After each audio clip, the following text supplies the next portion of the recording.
Okay. Good luck, Dave. And this is your first question then. In cricket, what term is used to refer to the end of the day's play in a match longer than 1 day? Is it bails, stumps or overs? In cricket, what term is used to refer to the end of the day's play in a match longer than 1 day? I believe that's called stumps. Yes, it is. Self-explanatory what it's all about as well, isn't it? Stumps. Correct. Daphne, at the 2009 German Grand Prix, who became the first Australian driver to win a Formula One race since Alan Jones in 1981. Was it Mark Webber, Brendan Hartley or Daniel Ricciardo? At the 2009 German Grand Prix, who became the first Australian driver to win a Formula One race since Alan Jones in 1981? That would be Mark Webber. Yes, that's correct, Daphne. OK, back to you, Dave. In which sport would you be the most likely to make a butterfly save? Football, ice hockey or basketball? In which sport would you be the most likely to make a butterfly save? Well, it's certainly not football, and I've never heard of it in ice hockey, so I would go for basketball. OK, basketball, well, yeah, they certainly jump very high and hang in the air and all that, but it's not. Basketball, no. Daphne, of the other two? Ice hockey? Ice hockey, yes. Butterfly save. Is this when they, I guess, when they get the keepers get everything out, don't they? The arms and legs out in a kind of butterfly style. So Dave didn't get that. Chance for the lead then, Daphne. Which horse won the 2010 Grand National? Big Fella Thanks, Hello Bud or Don't Push It? Which horse won the 2010 Grand National? No, I didn't back it. I never backed the winner of the Grand National, but I Don't Push It. And a certain jockey was very thankful about that, wasn't he?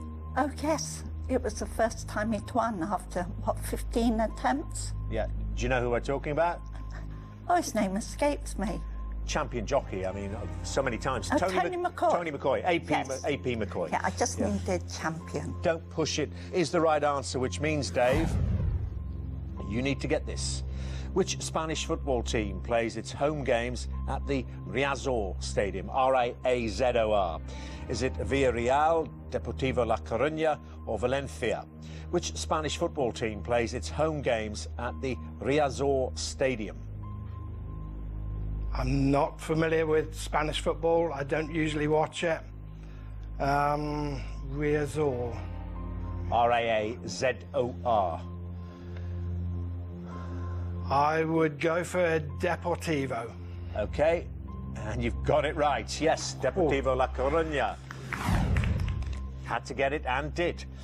But Daphne's got an unblemished record in this round so far. If it stays that way after this question, she's through. Daphne, which cyclist was declared the winner of the 2006 Tour de France when Floyd Landis was stripped of the title after testing positive for drugs? Was it Oscar Pereiro, Carlos Sastre or Marco Pantani? Which cyclist was declared the winner of the 2006 Tour de France when Floyd Landis was stripped of the title after testing positive for drugs? Oh dear, can't remember. Gosh.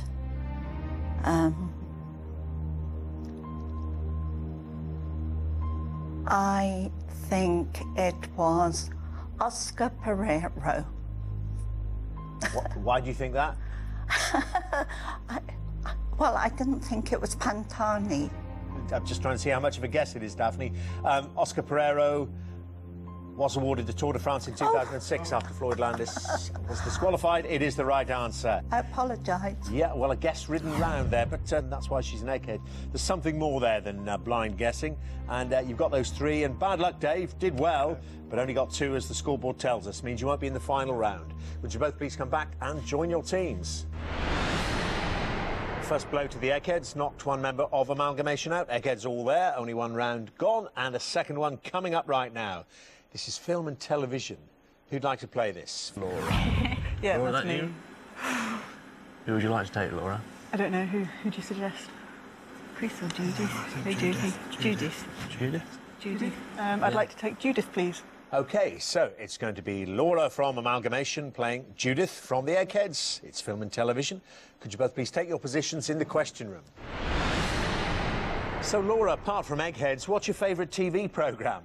Oh, I love most TV. At the moment, it would probably be House or Lie to Me, very American programmes. OK. Well, Laura, would you like to go first or second? I'd like to go first, please. Good luck, film and TV, and first question to you, Laura. Which comedian took on the role of the father Pete in the TV comedy series Outnumbered in 2007? Steve Coogan, Jack Dee or Hugh Dennis?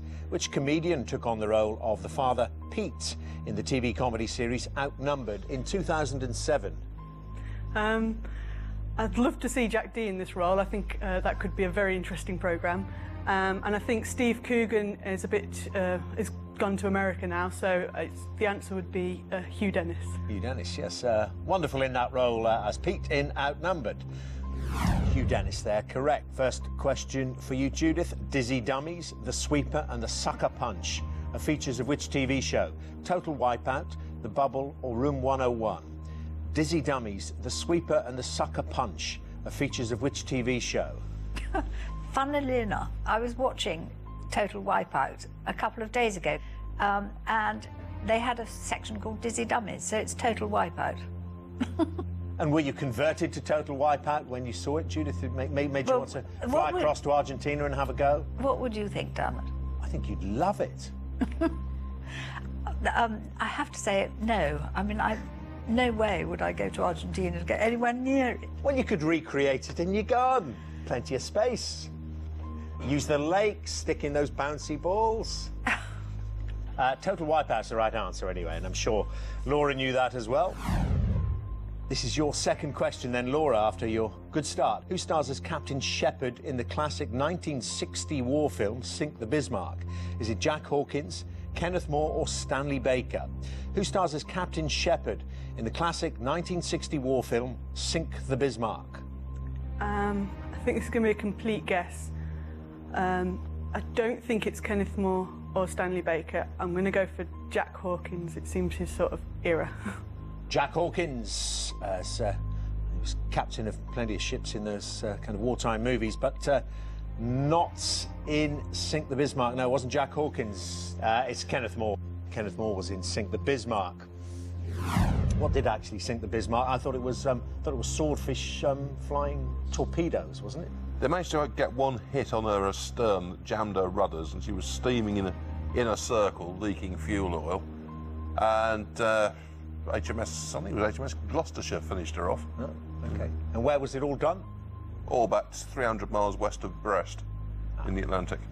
OK, well, Kenneth More taking the role of Captain Shepherd in Sink the Bismarck, so nothing there for Laura. And your second question, Judith.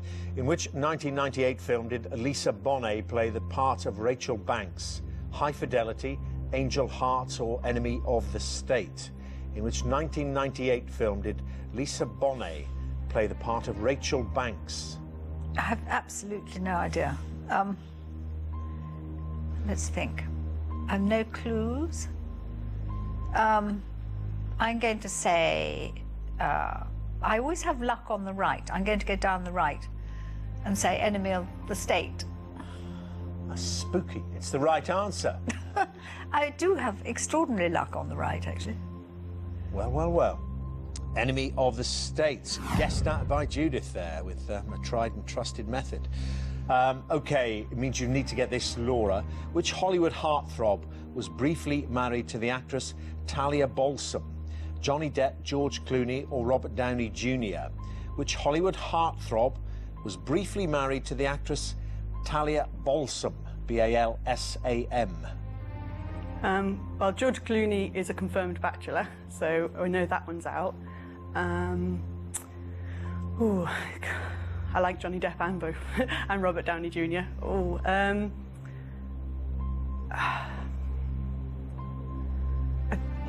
I'm heading towards Robert Downey Jr. because he seems the type that would have had a short marriage, but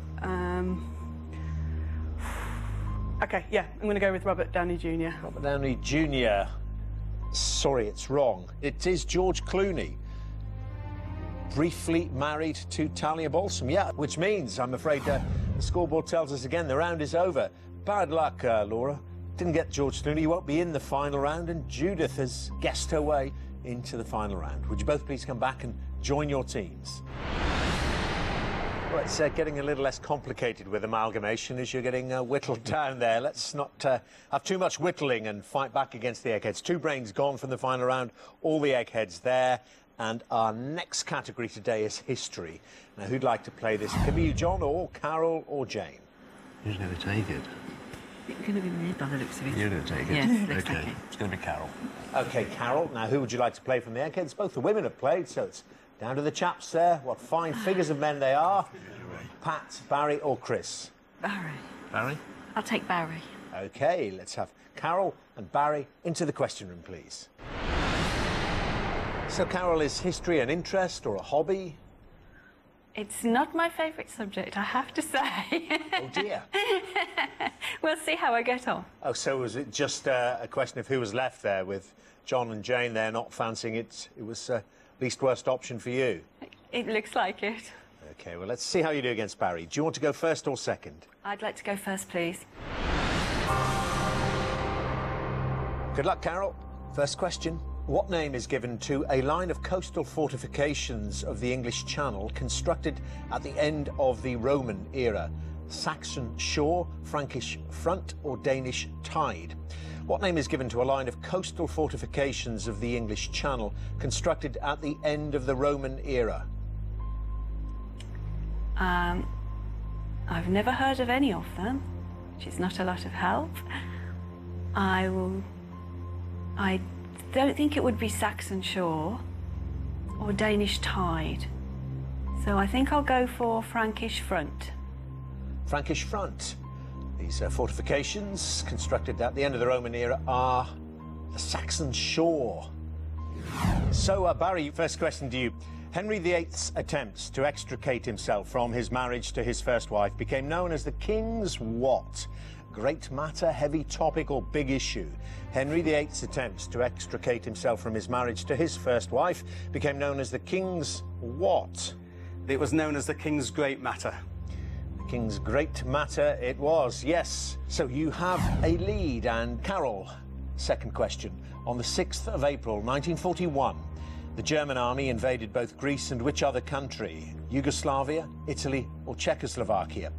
On the 6th of April 1941, the German army invaded both Greece and which other country?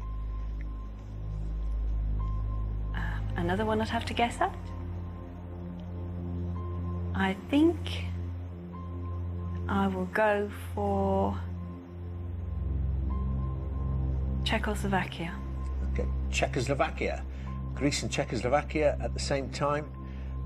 No, they'd already invaded Czechoslovakia.